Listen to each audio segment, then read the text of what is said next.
नमस्कार। आज मैं फिर आपके सामने अपराध की एक और घटना लेकर आया हूँ। आज के अपराध की घटना हालिया है, बिल्कुल हाल फिलहाल की है और कल की ही है। उत्तर प्रदेश की राजधानी लखनऊ में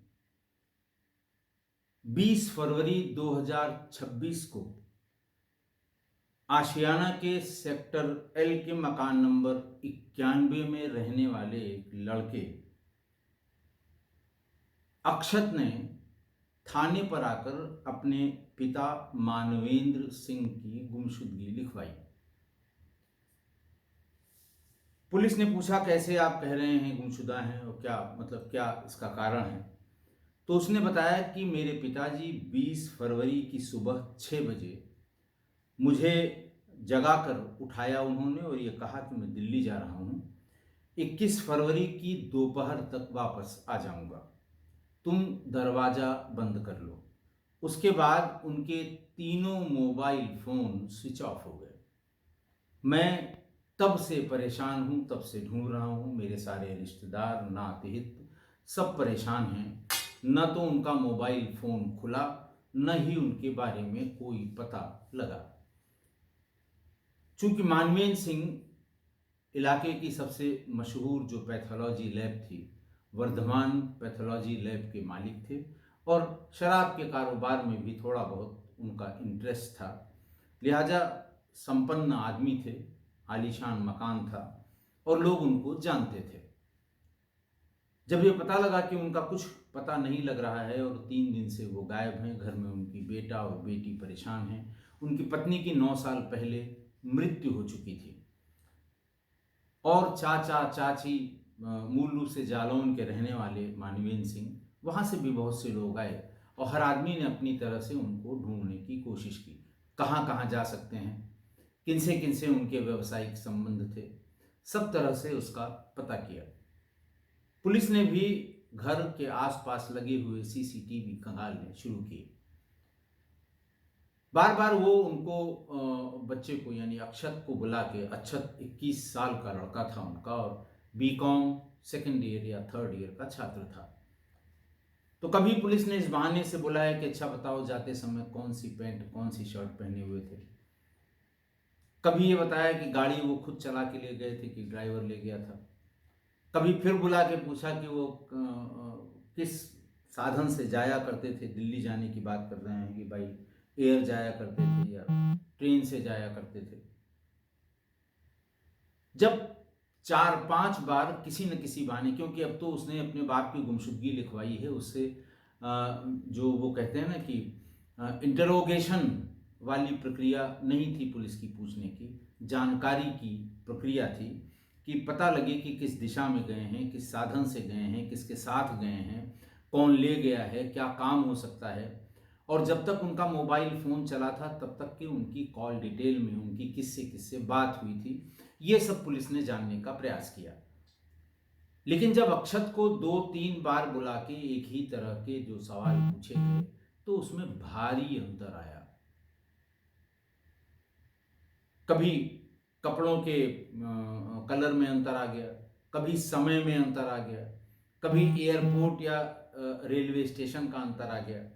बहरहाल पुलिस इन सभी अंतरों को नोट कर रही थी। इकलौता लड़का था, बाप बहुत सक्षम संपन्न व्यक्ति था, पैसे की कोई कमी नहीं थी। तो पुलिस को पता नहीं क्यों बार बार ऐसा लग रहा था कि इस लड़के को कुछ पता है लेकिन वो हिचक रहा है, बता नहीं रहा है। पुलिस ने लड़के की बहन जो 11वीं क्लास की एपीएस में छात्रा थी, कृति कृति सिंह को भी, उससे भी घर पे ही जाके उससे भी पूछताछ की। महिला कांस्टेबल्स ने कैसे हुआ था, क्या हुआ था, कै बजे, तो वो एक आंसर देती थी कि मैं उस समय सो रही थी, मुझे कुछ नहीं पता। बिल्कुल साफ वो मना कर देती थी। तो पुलिस ने भी उसका पीछा उतना नहीं किया कि जब ये सो ही रही थी, बाप ने बेटे को जगाया और कहा कि मैं दिल्ली जा रहा हूँ और मैं कल सुबह तक यानी 21 तक आ जाऊँगा। लंबे समय के लिए वो कभी जाते भी नहीं थे क्योंकि उनके अपने व्यवसाय में दिक्कत होती थी, जो पैथोलॉजी लैब वो चलाते थे। लेकिन पुलिस को अक्षत सिंह के जो बयान थे और जो व्यवहार था वो उसकी निगाहों में बार बार खटक रहा था। जिसका बाप गायब हो जाएगा उसकी इनोसेंस अलग तरह की होगी, रोएगा, घबराएगा, माँ है नहीं, और कोशिश करेगा याद करने की, बताने की, पुरानी बातें कुछ बताने की, लेकिन ऐसा कुछ अक्षत के साथ नहीं था। थक हार कर 23 तारीख को यानी कल सोमवार के दिन पुलिस ने अक्षत से कड़ाई से पूछताछ करने का निर्णय लिया। सीनियर अफसर से बात की गई कि भाई दबाव पुलिस पर बन रहा है, बाप इनके मिल नहीं रहे हैं, और तमाम जो प्रेशर ग्रुप्स होते हैं जो जिला प्रशासन पर दबाव बना सकते हैं वो दबाव बना रहे हैं।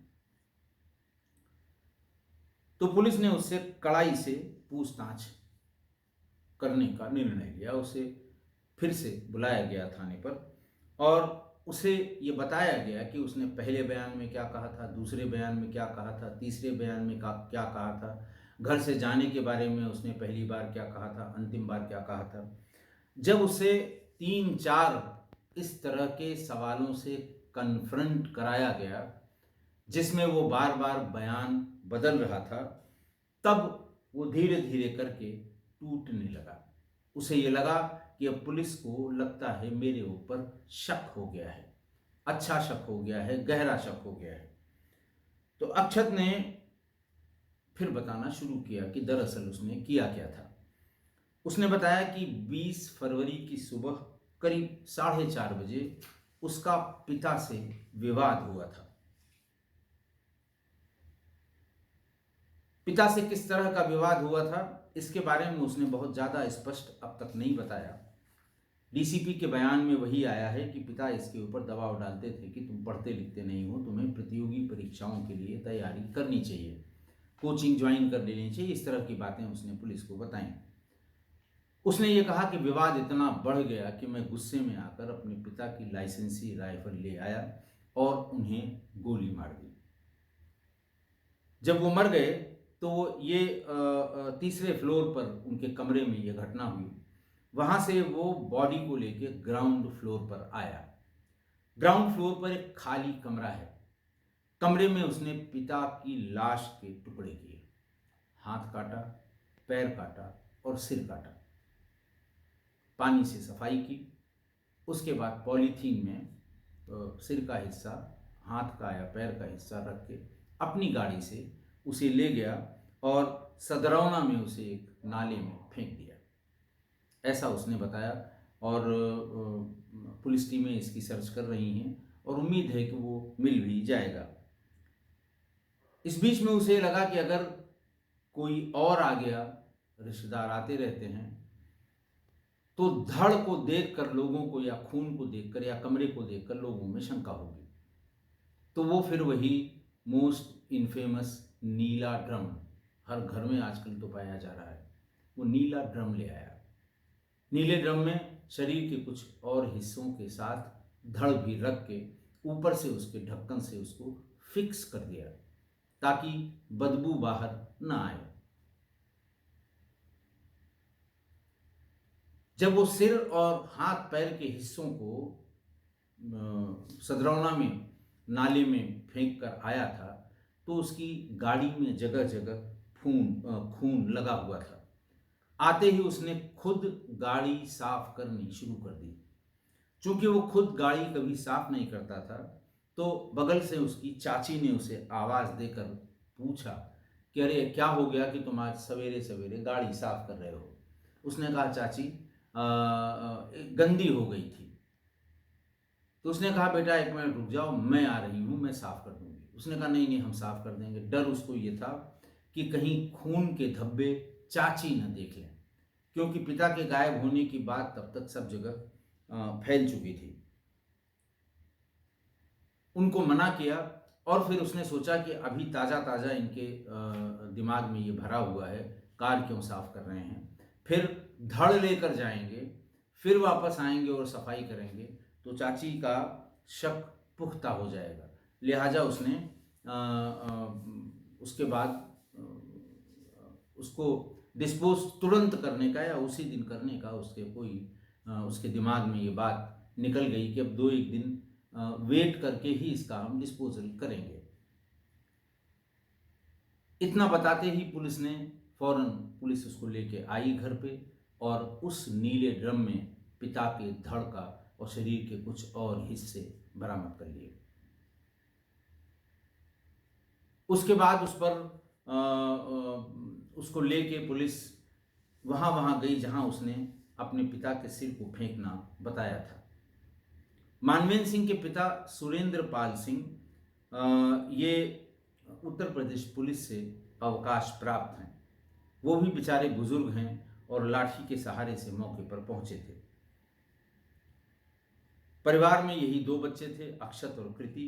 कृति एपीएस में 11वीं की छात्रा है।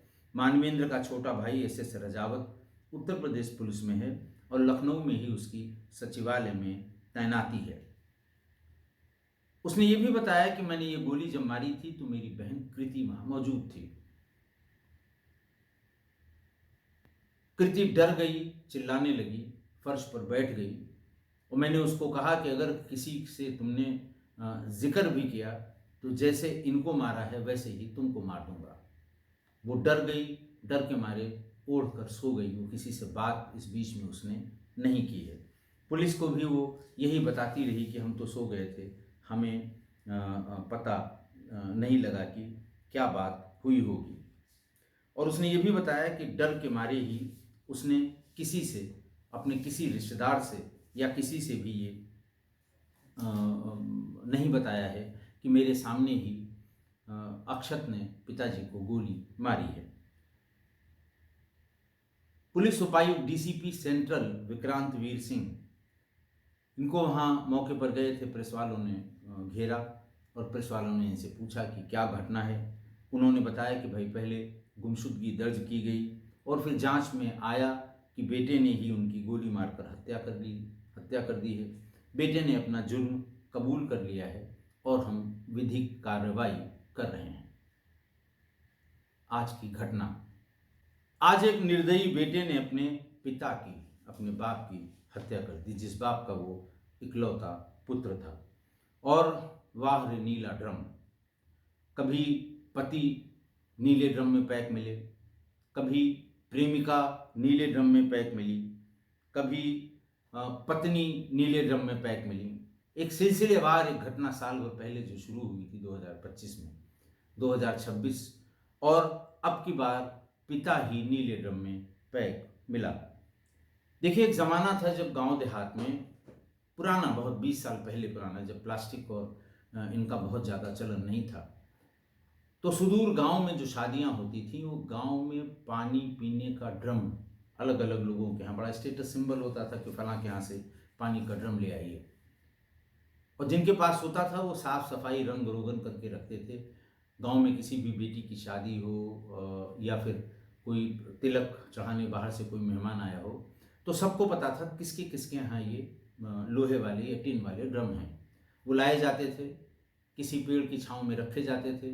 गांव का कहाँ कुएं से पानी खींच खींच के उसको ऊपर उसमें भरता था और फिर साफ सुथरे कपड़े की, खासकर धोती के छोटे छोटे टुकड़े काट के और उसको ढक दिया जाता था कि पेड़ के ऊपर से पत्तियां या लकड़ी या किसी चिड़िया का कोई अपशिष्ट उसके भीतर न गिरे।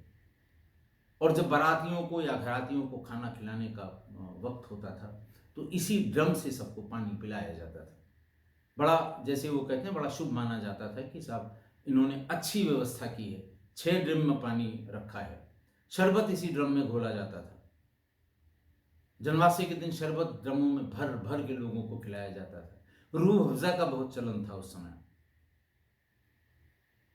कोई भी गांव देहात की कोई बारात ऐसी नहीं मिलेगी उस समय आपको, आज से 25 साल पहले।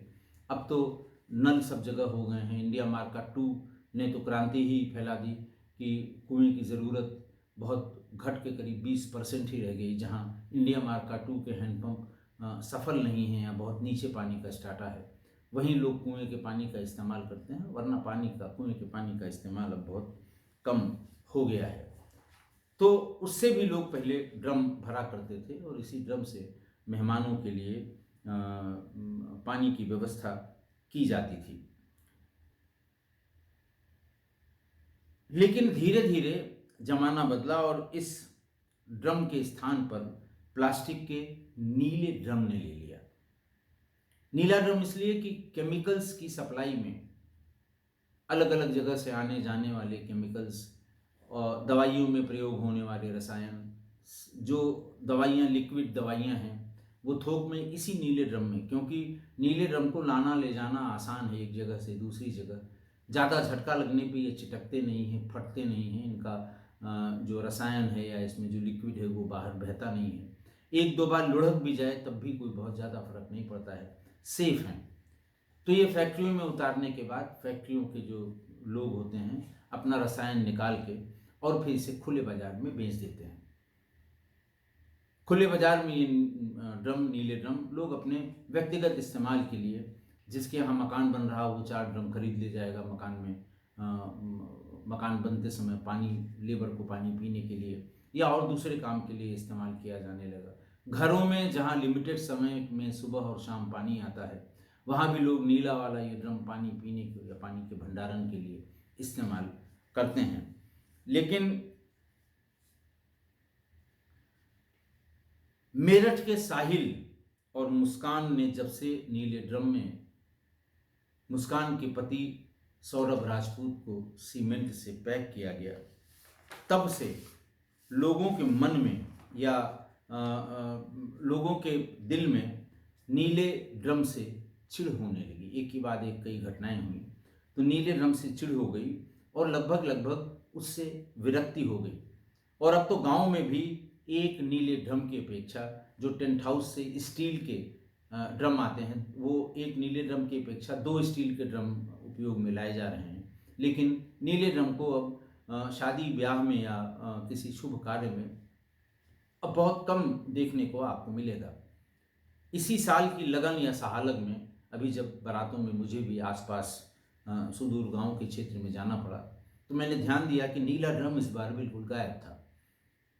स्टील के उसमें स्टील के जो कंटेनर होते हैं, स्टील के जो ड्रम होते हैं, लोग उसमें पानी इकट्ठा करके, ज़रूरत का पानी इकट्ठा करके पानी के इस्तेमाल के लोग उसका इस्तेमाल कर रहे हैं। और इसका नीले ड्रम का या प्लास्टिक वाले नीले ड्रम का सर्वथा अभाव देखने को मिलेगा। आप भी ध्यान रखिएगा इसका जब कभी इस तरह की शादियों में जाइएगा।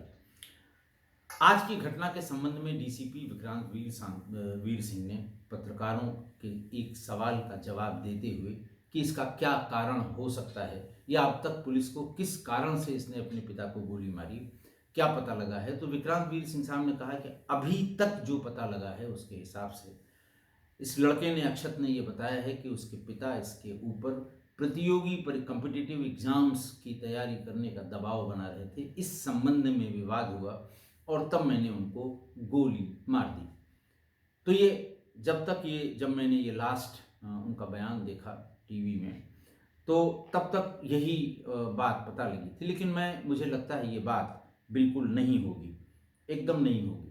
सिर्फ इस बात के लिए कि तुम कंपटीशन करो, सिर्फ इस बात के लिए कि तुम फलाना कोर्स करो, सिर्फ इस बात के लिए कि तुम बीएससी करो, बीए मत करो, कोई अपने पिता को गोली मार दे, ये बात मनोवैज्ञानिक रूप से भी समझ में नहीं आती है। मुझे जो लगता है वो ये लगता है कि लड़का अकेला था, माँ घर में नहीं थी, छोटी बहन जो थी उसकी वो स्कूल चली जाया करती थी, ज़्यादा छोटी थी तो उसका जोर दबाव बहन के ऊपर उसका रहता था, डराने का, धमकाने का। और ये लड़का, इसको ज़रूर किसी न किसी चीज़ की लत थी, खासकर मोबाइल और मोबाइल गेम की, और इसी को लेकर उसका पिता से विवाद हुआ करता होगा। अगर मोबाइल गेम की थी, जो जुआ टाइप का होता है, पैसा हारता होगा, पिता से पैसे लेता होगा, एक लिमिट के बाद ज़्यादा पैसा देने में पिता टोका टाकी करते होंगे, इस तरह की कोई बात होनी चाहिए। लेकिन सस्टेन्ड इंटरोगेशन में इस बात का भी पता लग जाएगा। जैसे अभी एक कोरियन गेम होता है, कोरियन गेम, कोरियन गर्ल बनने के चक्कर में गाजियाबाद या नोएडा में 3 बहनों ने छत से कूद कर आत्महत्या कर ली। उन्होंने ये गेम देखते देखते वो इतना उसमें रच बस गई कि उन्होंने अपने नाम वही रख लिए जो उस गेम में लड़कियों के होते हैं। और उस गेम में वो इतना जिसको कहते हैं कि इतना भीतर तक चली गई कि पिता को उनके इस गेम खेलने पर आपत्ति थी। पिता ने मोबाइल भी छीन लिया और तमाम उसको कोशिश की पिता ने, पिता होने के नाते, कि वो इससे दूर हो जाए इस गेम से, लेकिन वो नहीं मानी और उन लोगों ने सामूहिक रूप से आत्महत्या करने का निर्णय किया, आत्महत्या कर ली। दूसरी घटना लखनऊ की ही है। मैंने बहुत डिटेल में आपको बताया है, संभवतः पीजीआई थाना क्षेत्र की है। एक नाबालिग लड़का 14-15 साल का, जिसको पबजी खेलने की आदत पड़ गई थी। जो जैसे ये कहते हैं ना कि वो नशा होता है पबजी खेलने का, और माँ ने उसको उससे दूर करने की कोशिश की। साथ में स्कूल जाने लगी, दोस्तों से दूर रखने लगी, 24 घंटे उसे अपने साथ रखने लगी, उसका मोबाइल भी छीन लिया। और एक दिन उसने उसी पबजी खेलने के नशे में अपने पिता की लाइसेंसी रिवॉल्वर से, फौजी पिता की, सर्विंग आर्मी ऑफिसर है वो, उसकी लाइसेंसी रिवॉल्वर लेके अपनी माता की हत्या कर दी। जो ये मोबाइल और गेम के प्रति एडिक्शन नौजवान पीढ़ी में हो रहा है, मेरा अपना मानना है, सही बात तो पुलिस विवेचना में, पूछताछ में, इन अच्छी तरह की इंट्रोगेशन में जरूर पता लगा लेगी। वो खुद अगर नहीं बताएगा तो घर में उसकी बहन है छोटी, पुलिस तरीके से पूछेगी तो वो बता देगी कि आखिर कारण क्या है। क्या यही कारण है कि प्रतियोगी परीक्षाओं की तैयारी करने का दबाव बनाने पर उसने अपने पिता की हत्या कर दी। तो ये दो घटनाएं मैंने आपको बताई, जिसमें एक गेम का या मोबाइल का, और इस एडिक्शन से बहुत, आज की तारीख में तो 100 में से 25 घर वाले परेशान हैं, आजिज हैं। शुरू शुरू में तो लड़का खाना नहीं खा रहा है, रो रहा है, मोबाइल पकड़ा दिया और थोड़ी देर के लिए वो मोबाइल में उलझ गया, माँ ने अपना काम धाम सब पूरा कर लिया, लेकिन धीरे धीरे वो उस एडिक्शन में चला गया। बिना मोबाइल देखे वो न नहाएगा, न खाएगा, न सोएगा। तो हमेशा या शुरू से ही इस पर ध्यान रखना होगा। बच्चों के दिए जाने वाले मोबाइल पर स्क्रीन टाइम जरूर चेक करिए, 24 घंटे में कितने घंटे ये स्क्रीन पर रहते हैं। मेरा अपना ये व्यक्तिगत मानना है अपनी पुलिस के एक्सपीरियंस से। बाकी पुलिस डिटेल में इसकी, चूंकि अभी तो कल ही की बात है, पूछताछ होगी, हो सकता है पुलिस उसको रिमांड पर भी लेकर पूछताछ करे, तो सारी बातें क्लियर होगी, सारी बातें पता लगेंगी कि किस लिए उसने ये हत्या की है। मेरा जो मानना था या जो मेरी समझ थी वो मैंने आपको अवगत करा दिया है। आशा है आप मेरी इन बातों से सहमत होंगे। आज के लिए इतना ही। बहुत बहुत धन्यवाद।